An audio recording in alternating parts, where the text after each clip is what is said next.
그러므로 너희가 그리스도와 함께 다시 살리심을 받았으면 위의 것을 찾으라. 거기는 그리스도께서 하나님 우편에 앉아 계시느니라.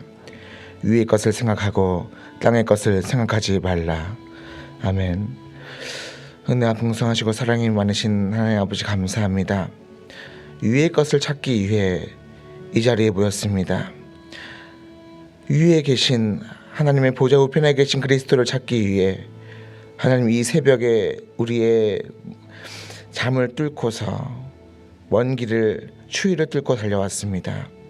하나님 주여, 땅의 것을 생각하지 아니하고 오직 위의 것 신령한 것을 사모하는 우리 LA 비전 교회 성도들, 그리고 온라인에 예배로 참여하고 있는 우리 성도들에게 주여 은혜 위에 은혜를 부어 주옵소서. 이 새벽 제단에 하나님 오직 한 분이신 하나님만 하나님 바라보기 원합니다.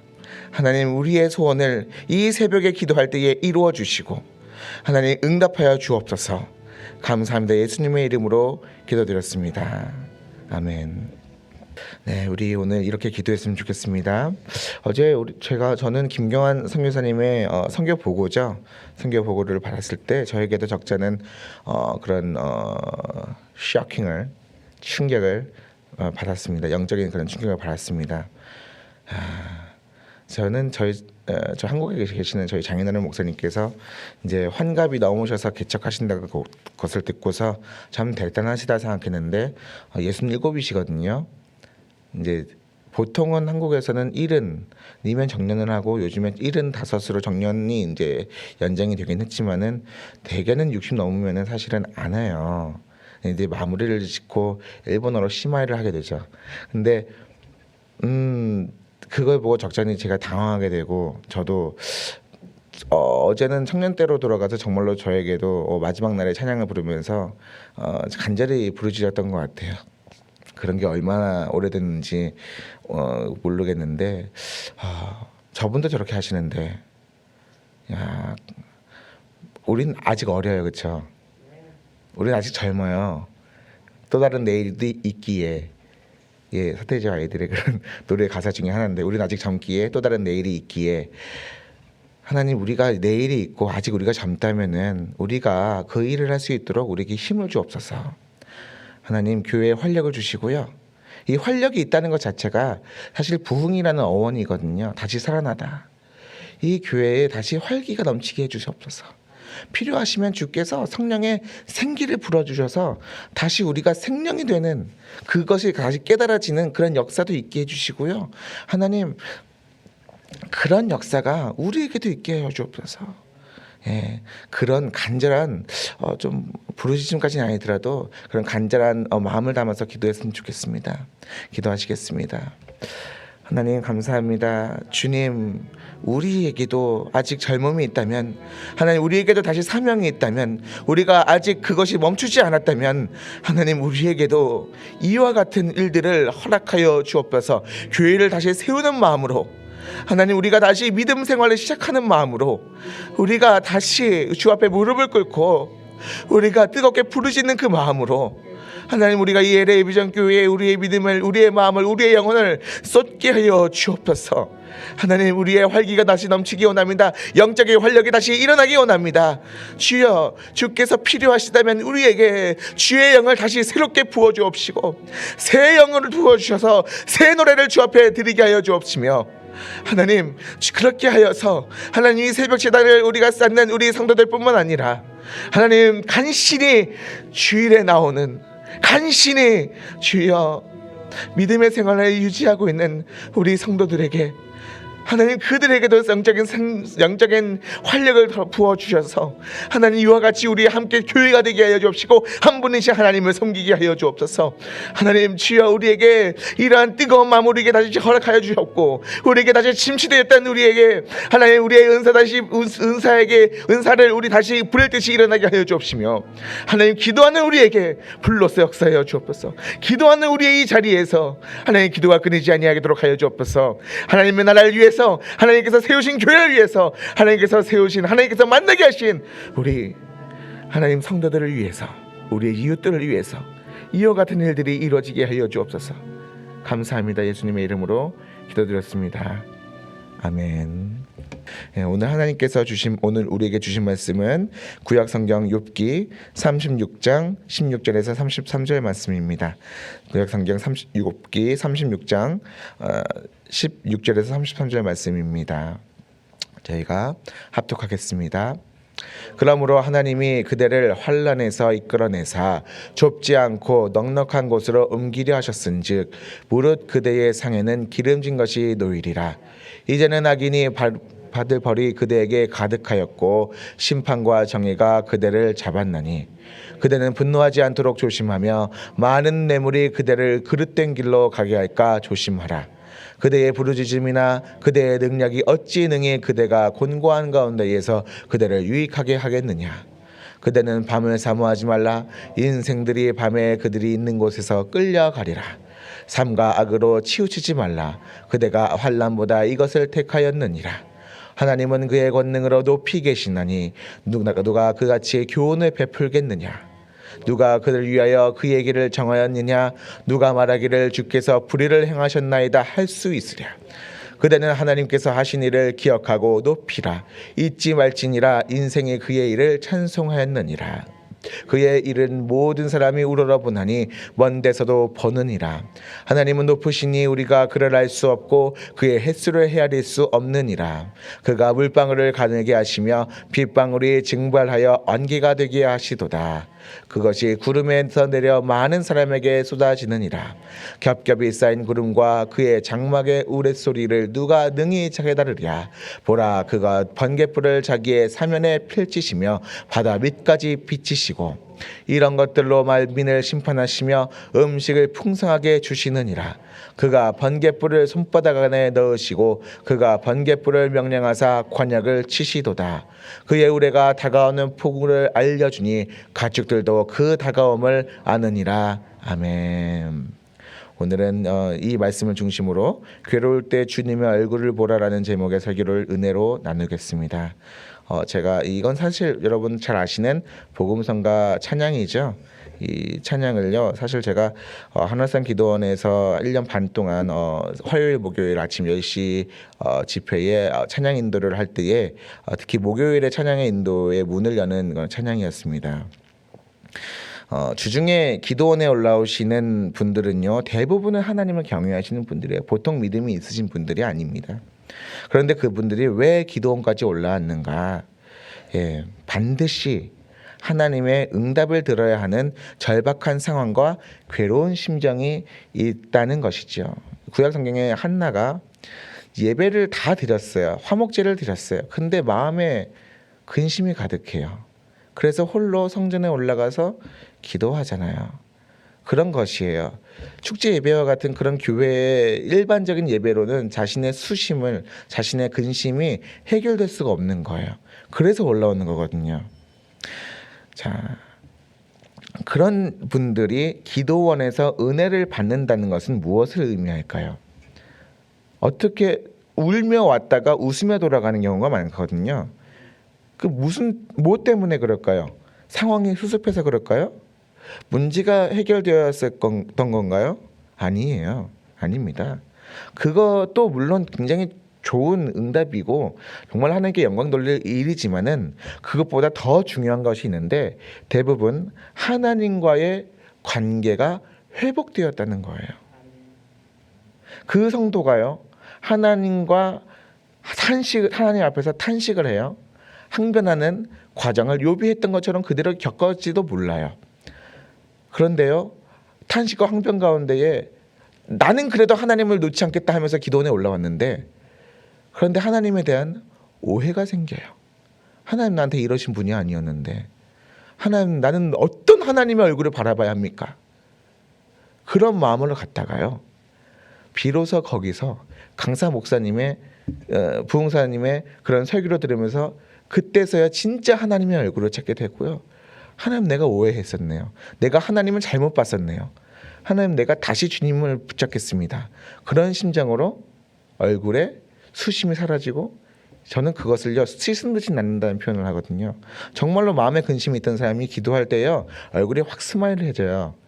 저도 그런 걸 많이 경험했고요. 여러분 제가 내년도에 우리 계획 중에 하나가 사실 셀 활성화거든요.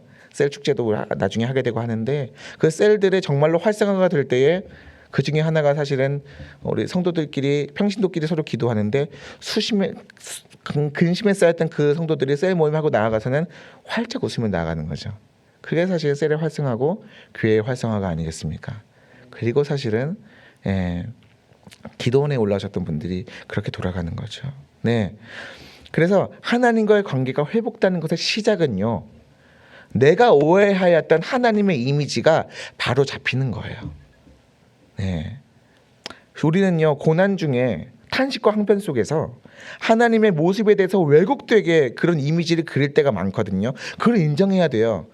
알 수 있는 부분이 분명히 있어요. 제 아내랑 저는 부부싸움을 최근에 오랜만에 했어요. 보이스톡을 또 했었어요. 막 고래고래 소리 질렀어요. 네. 주로 무엇 때문에 싸우냐? 지출의 부분에 대해서 싸우거든요. 여러분들은 아시는지 모르겠지만 저는 담이 작아요. 손이 작아요. 손도 보시지만 작잖아요. 그러니까 저는 어렸을 때 저희 어머니께 배운 것은 100원이라도 쓸데없는데 절대 쓰면 안 되고 100만 원이라도 과감하게 필요한데 쓰라는 것을 배웠어요. 그 돈이 100원이라도 필요가 없으면 쓰면 안 돼요. 예, 근데 저희 아내는 손이 커요. 마음도 커요. 그러니까 왜 쓰면 안 되냐 라고 하니까 싸우게 되죠. 그러면 그때부터 뭐가 되느냐, 자기는 나한테 뭘 해주지 않았어.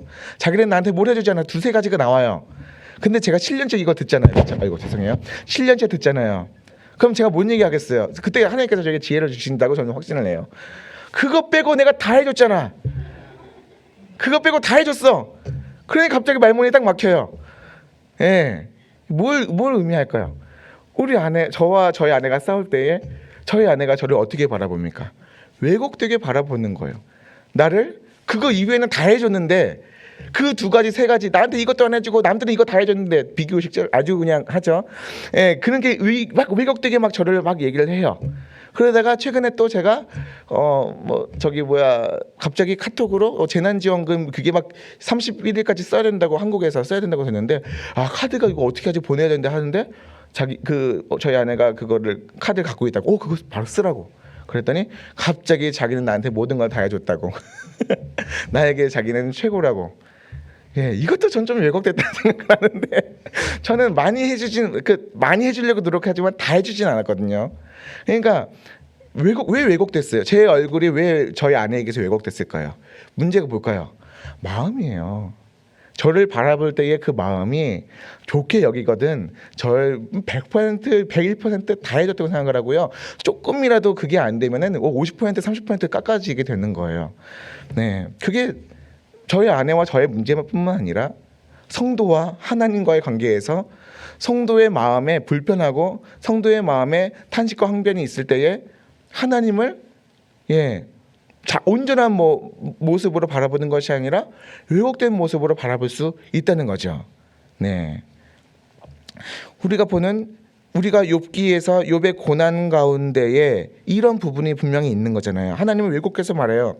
물론 우리는 욥기 처음부터 읽어왔기 때문에 우리는 욥의 입장에서 욥의 상황을 이해하고요. 욥이 탄식을 왜 했는지 항변을 왜 했는지에 대해서 이해해요. 친구들의 말이 부당한 거예요. 맞잖아요, 그렇죠? 우리는 욥의 입장에서 이제 생각하게 되었어요. 길고 긴 이제 욥의 설교가 이제 마무리가 되는 과정 속에서 우리가 이제 또 고난받는 성도로서 욥의 입장에서 욥을 이해할 수 있는 거예요. 그러나 욥이 이제라도 하나님을 만나기 위해서는 이제 이 탄식과 항변의 이 모습을 벗어나야 돼. 욥도 이제 벗어나야 돼요. 전에 말씀드렸지만 항변에 유익이 있다면 그거는 사춘기처럼 그렇잖아요. 자녀가 부모를 바라볼 때에 왜 해야 돼요라고 얘기하는 거는 이제 자라나는 과정 속에서 당연히 이루어지는 거잖아요. 독립할 때가 된 거예요. 그런데 어른이 돼서도 이 모습이 있으면 안 되잖아요, 그렇죠? 어른이 되는데 사춘기면 우리는 뭐라 합니까? 철이 덜 들었다 그러잖아요.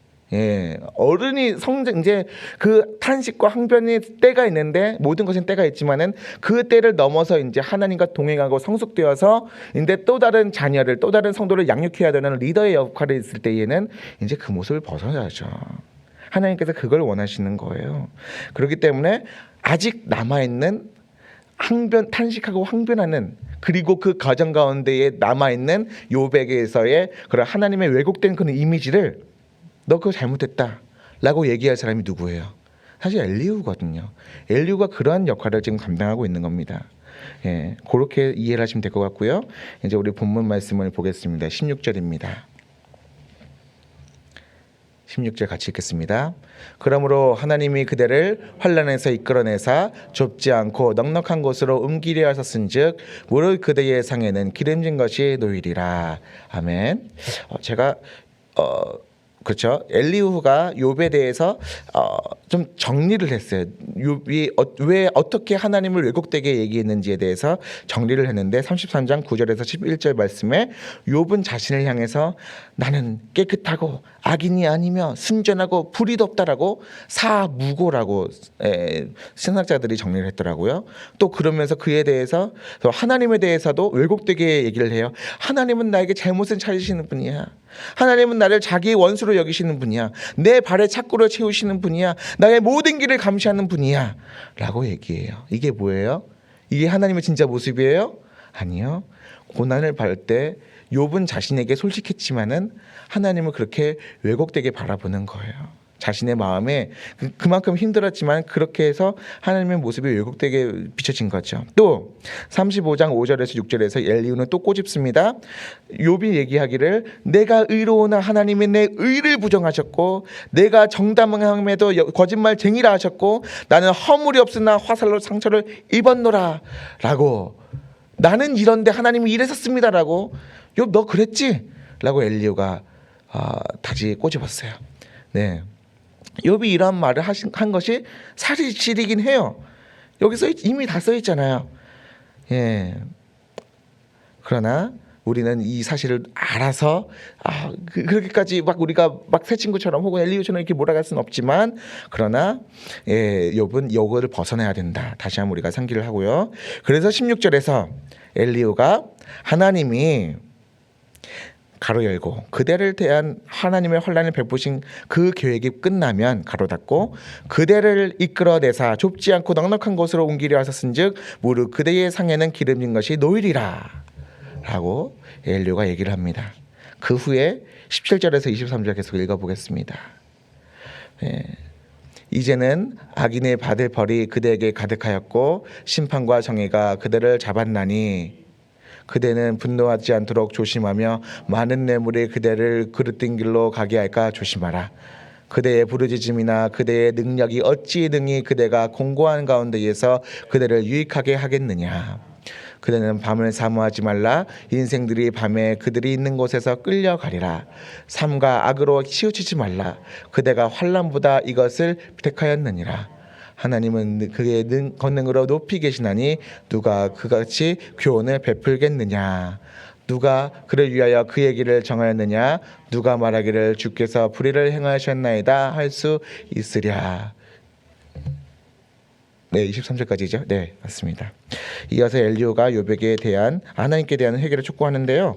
사실 우리는요, 이런 류에 대해서 엘리후의 한계를 보여주는 거거든요. 사실, 욥이 하나님을 왜곡되게 말하는 것을 지적하는 것은 옳았는데 욥을 알지도 못하면서 막 쉽게 말하는 이런 것들을 우리는 뭘 하냐면 꼰대라 해요. 그렇죠?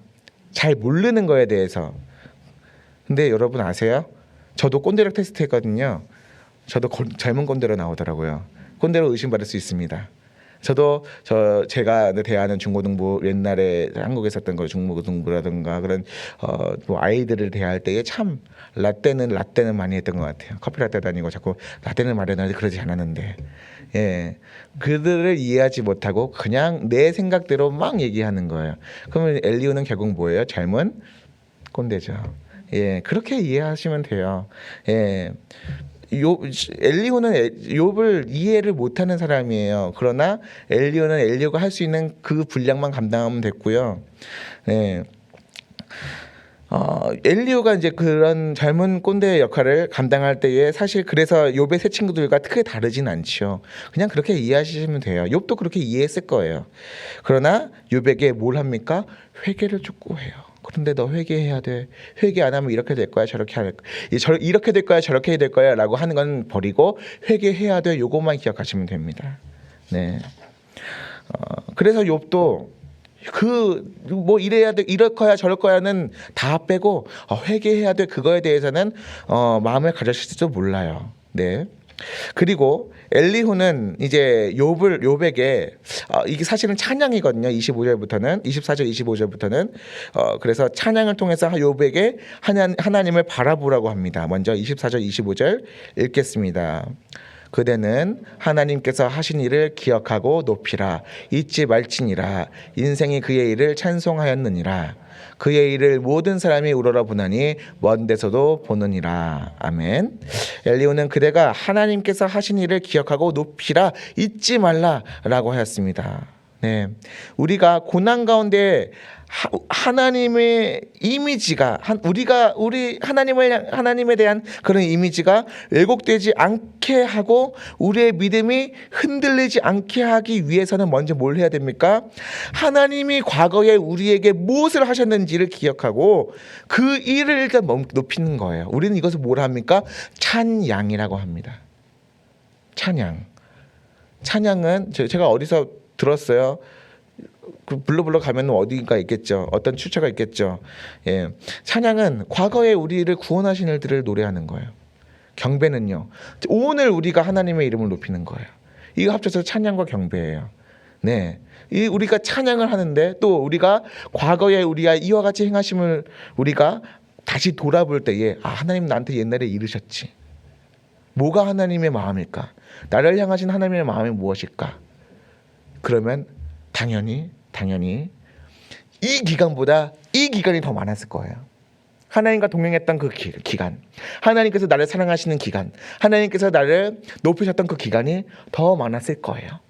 하나님이 내 기도에 응답하셨던 기간이 훨씬 더 많았을 거예요. 그런데 여기를 봤을 때에 이게 더 커 보여요. 왜냐하면 여기에 내가 있으니까. 근데 엘리후를 통해서 하나님께서 말씀하시잖아요. 이거 보지 말고 과거를 봐. 하나님과 너가 어떻게 동행하는지 봐봐. 그러면 이걸 욥에게 적용했을 때 어떻습니까? 하나님이 욥을 공격하시는 분이십니까? 하나님이 계속 감찰하시는 분이십니까? 하나님이 발에 착고를 채워가지고서 옴짝달싹 못하게 하시는 분입니까? 아닙니다. 하나님은 어떤 분이십니까? 하나님은 욥에게 복을 내리시기를 울타리를 둘어서 복을 내리시고 많은 이들에게 칭송을 받게 하시고 많은 이들에게 우러러 보게 하시고 권위를 높이셔서 네, 그리고 무엇보다 나의 종 욥을 주의하여 보였느냐? 사탄에게까지 자랑할 수 있는 욥과 하나님의 관계는 그런 관계였어요. 이 엘리후의 말을 통해서 욥은 바라볼 것은 바로 그 1장, 2장 되지 않은 그 1장의 그 모습, 1장 상반절에 있었던 그 모습을 욥은 기억해야 한다는 거죠. 자, 두 번째, 자연 만물을 통해서도 하나님 바라보라고 엘리후는 얘기를 합니다. 26절에서 33절 우리가 읽어보겠습니다. 하나님은 높으시니 우리가 그를 알 수 없고 그의 횟수를 헤아릴 수 없느니라. 그가 물방울을 가늘게 하시며 빗방울이 증발하여 안개가 되게 하시도다. 그것이 구름에 내려 아는 사람에게 쏟아지느니라. 겹겹이 쌓인 구름과 그의 장막의 우레소리를 누가 능히 깨달으랴. 보라, 그가 번갯불을 자기의 사면에 펼치시며 바다 밑까지 비치시고 이런 것들로 만민을 심판하시며 음식을 풍성하게 주시느니라. 그가 번갯불을 손바닥 안에 넣으시고 그가 번갯불을 명령하사 관역을 치시도다. 그의 우레가 다가오는 풍우를 알려주니 가축들도 그 다가옴을 아느니라. 아멘. 자, 이어서 엘리후가 이 말한 26절에서 33절에 하나님의 위대하심을 노래하지요. 자연 만물을 통해서 하나님께서 펼치신 하나님의 위대함을 우리 노래합니다. 저는 이 구절을 보면서 사실 초등학교 때 봤던 학습 만화가 생각났어요. 뭐 아시는 분들 있을지 모르겠지만은 동그랗게 이렇게 물방울이 나오면서 팔다리가 두 개 달렸어요. 그래서 눈, 코, 입이 다 있고 안녕, 나는 물방울이라고 해요. 오늘 이렇게 나는 여행을 떠날 건데 같이 떠나볼래 해서 물에 여행을 나와요. 무리해서 안녕 나는 비에서 나는 구름에서 비처럼 내려왔단다. 그리고 뭐 시내를 지나서 하던 했는데 내 친구들은 뭐 풀에 해서 곡식이 자라게 하거나 소가 먹이게 하거나 뭐 아시겠죠? 지금 뭔 얘기하는지. 예, 이게 돌고 도는 게 물의 순환이라 그러잖아요. 네, 그렇게 해서 해가 다시 증발해서 물이 이렇게 올라가고 수증기가 돼서 구름이 돼서 내려왔다가 뭐 이렇게 되는 거. 네, 그게 좀 생각이 났어요. 예. 그런데 초등학교 때 배운 것과 오늘 이 구절이 다른 점은요. 이 물의 순환, 자연의 이 흐름 가운데에 순환 가운데에 이것이 일반적인 그 물방울의 여행이 아니라 하나님의 손의 섭리에 의함을 엘리후는 말하고 있습니다. 특히 이런 자연의 오묘함을 볼 때에 누가 합니까? 누가 알아요?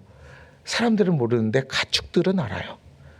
예, 이 물방울들이 모여가지고 하늘 위에 모여서 구름이 되고 먹구름이 돼서 우르릉 쾅쾅 할 때에 막 폭우가 쏟아지고 번개가 우레치고 막 허리케인이 막 일어나고 막 그렇게 될 때에 가축들도 하나님께서 이것들을 일으키신다라는 것을 알고 있다. 근데 너는 왜 모르니? 가로 열고 가로 닫고 라는 거예요. 예, 자연 만물은 다 알아요. 시편 19편을 보면 이게 나오잖아요. 다윗이 그걸 깨달은 거잖아요. 밤은 밤에게 해는 해가 이렇게 지고 해가 떠서 지고 예, 이렇게 밤은 밤에게는 말하고 이렇게 모든 자연 만물을 하나님은 노래하는데 하나님의 순종하심으로 빛이 있으라면 그 빛이 아직도 거기 있고 다 있는데 사람은 완악하여서 죄를 짓고 하나님께 불순종하오니 시편 19편 마지막 날에 내 입술의 말과 모든 말과 나의 마음의 묵상이 주께 연락되기를 바라나이다. 나는 내가 그것을 깨달았으니 나는 죄를 짓지 않고 이 죄 많은 내 입술과 내 마음이 하나님께 연락되는 예배가 될 수 있도록 저 자연 만물도 저러는데 나도 저렇게 해달라고 하는 다윗의 시편 19편의 시가 거기 있는 거예요. 네. 또 자연 만물, 자연 섭리를 통해 우리가 보게 되는 것이 무엇일까요? 하나님의 위대하심을 보게 돼요. 그런데 또 뭘 보게 됩니까? 하나님의 신실하심도 보게 되거든요. 예, 하나님은 신실하신 분이에요.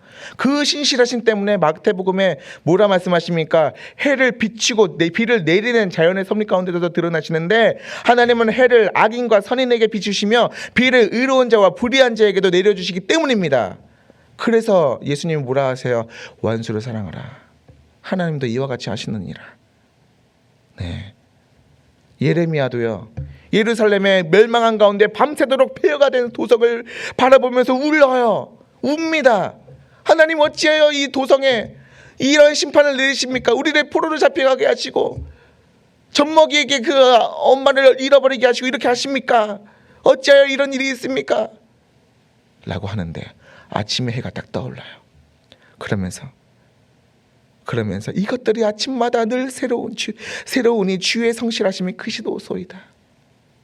아침에 해가 떠오르는 걸 볼 때에 하나님은 그래도 살아계셔서 이 자연 만물을 주관하고 계시네요.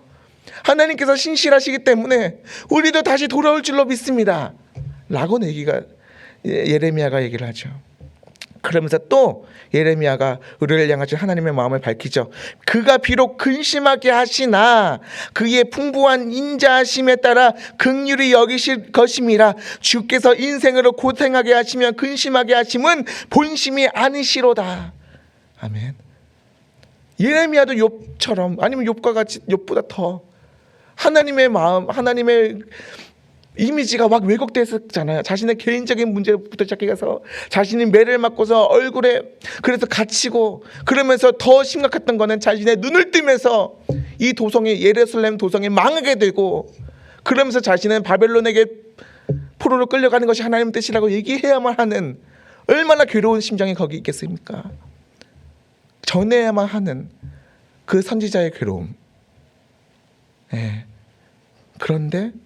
그런데 예레미야는 아침에 해가 떠오르는 것을 보면서, 아 그래, 하나님은 신실하신 분이시지. 아 하나님은 그래도 우리에게 밝은 빛을 비춰주시지.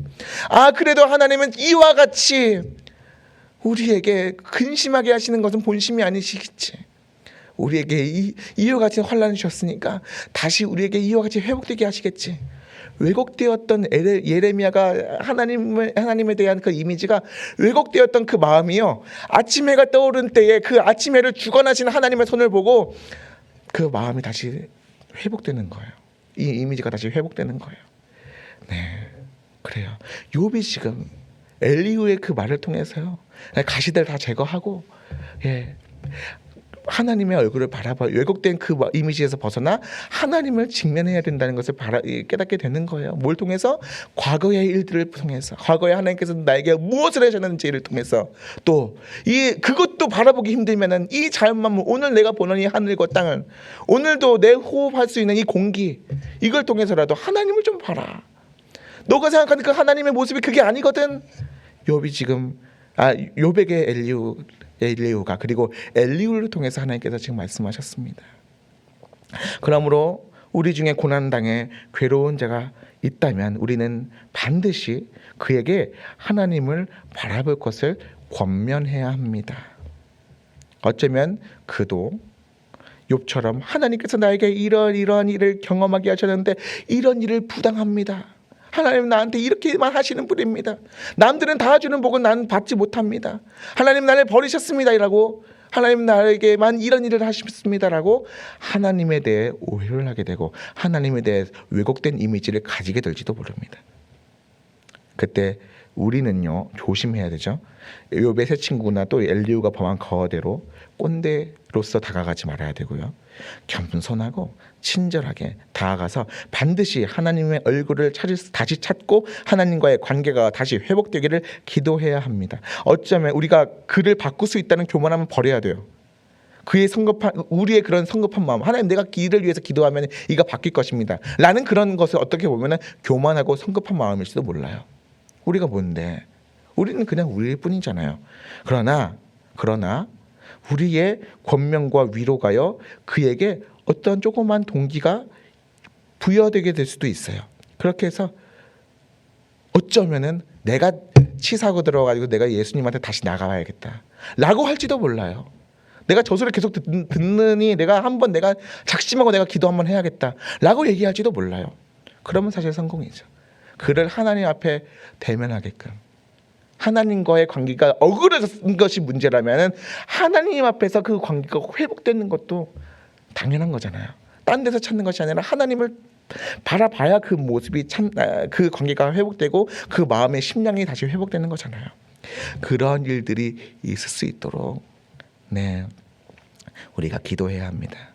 낙심한 자의 손을 붙잡고 주님의 이름으로 함께 울어줄 수 있는 저와 여러분들이 되기를 주님의 이름으로 축원합니다.